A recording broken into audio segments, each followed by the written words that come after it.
I think we have a couple of key concerns. The first concern, obviously, is our employee welfare during this pandemic, and we've put in place a couple of good systems to support them and make sure that they are taken care of during this trying time.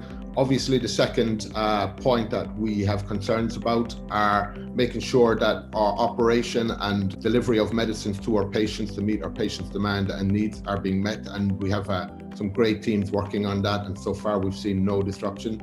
But we planned for those challenges very, very early during this pandemic.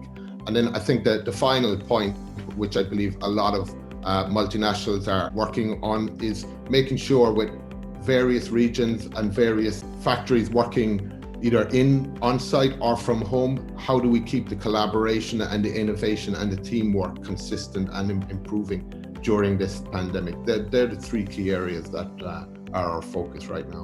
What I will be delivering at the ISPE conference, the talk will be split into two. One is to give an overview of what we're calling our Accelerating Digital Factories of the Future strategy, what that is, what it entails, the how, the what, the who.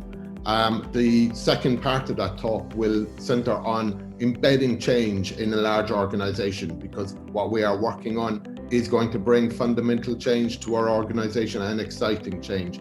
We have a change framework tool that we're using, which will basically engage leadership, engage employees, and make sure that that change is successfully embedded and gathers momentum for the future. So the talk is split into two. One is the digital factories, as I mentioned, and our strategy there. And two is the framework that we're using to make sure that that change is embedded successfully.